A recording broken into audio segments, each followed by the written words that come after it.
untuk muka surat 71, soalan dia tanya diagram 12.1 show a half-wave rectification circuit. Name the component S. Okay. Komponen S ni nama dia diode. Lepas tu dua Roman, explain how component S is used to produce half-wave rectification. Okay, macam mana komponen S ni dia produce half-wave rectification dengan macam in the first half cycle, the diode is an forward bias. Hence, there is current flow. Okay, maksudnya bila dekat in the first half cycle, diode ni dia forward bias. So, current ni akan mengalir. Dan kemudian bila in the next half cycle, the diode is in reverse bias. So, tak ada current flow. So, no current flow.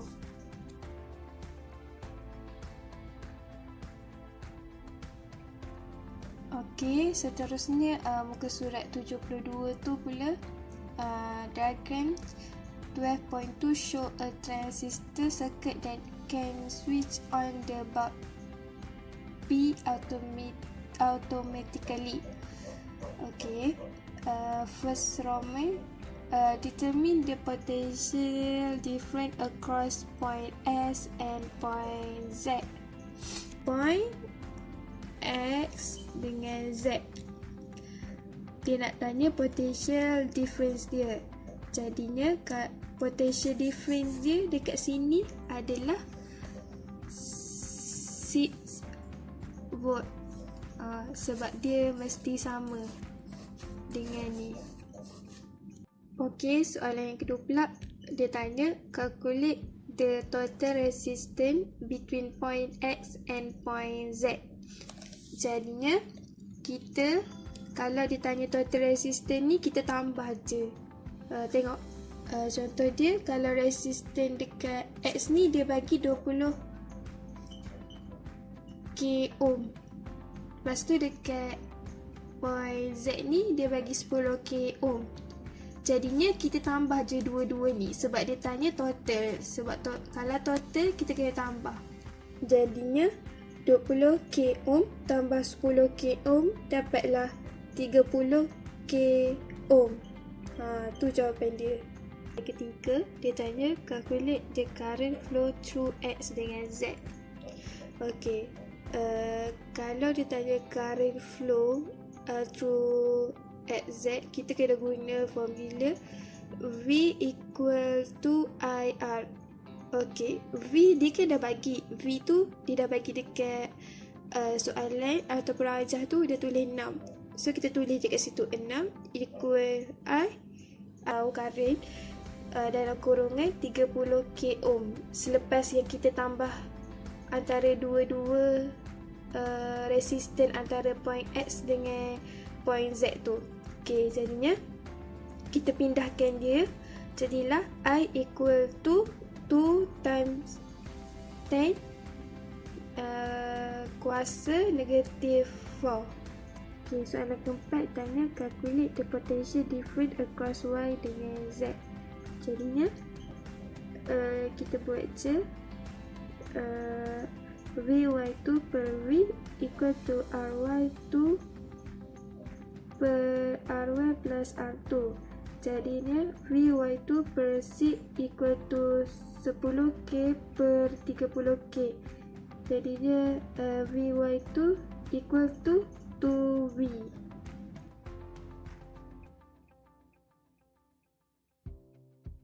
Okay, page 73, diagram 12.3 show an automatic barrier system at a car park. Dia cakap palang tu hanya akan terangkat apabila sebuah kereta terhenti pada pad P and butang Q ditekan. Palang itu memerlukan bekalan voltan tinggi untuk diangkat. Okey, dia bagi key kalau iaitu input. Kalau kosong, car is not at pad P, 1 car at pad P, 0 button Q is not pressed, and 1 button Q is pressed. Okay, untuk output pula dia bagi key 0, the bar is not lifted. Kalau 1, the bar is lifted.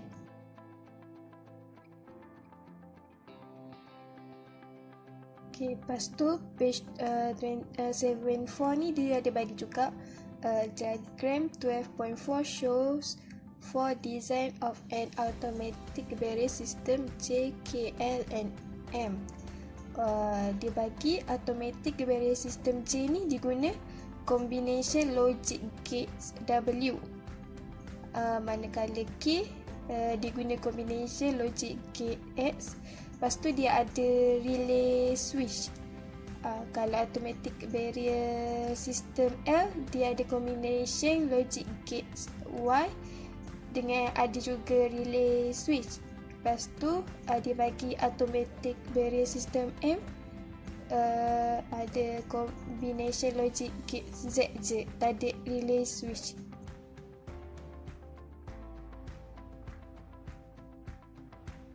Okey, soalan dia cakap anda dikehendaki menentukan sistem penghadang automatik yang paling sesuai untuk menaikkan palang. Study the specification of all the 4 automatic barrier system based on the following aspect. Okey, dia ada bagi 4 aspek, iaitu input P, kedua input Q, yang ketiga the combination of logic gates, dan keempat necessity of using the relay switch. Lepas tu disuruh explain, terangkan kesesuaian setiap aspek dan seterusnya tentukan sistem penghadang automatik yang paling sesuai. Berikan sebab untuk pilihan anda. Yang kedua ni kita buat kotak dulu. Kita buat input P, input Q, input, lepas tu Q, lepas tu output. Okay, input ni kita letakkan sebagai akar. Lepas tu yang P kita tak isi apa-apa. Lepas tu input tu kita tulis button Q. Lepas tu Q dengan output tu kita biarkan kosong untuk row yang pertama. Untuk row yang kedua, input tu kita letak not at pad. P akan jadi kosong.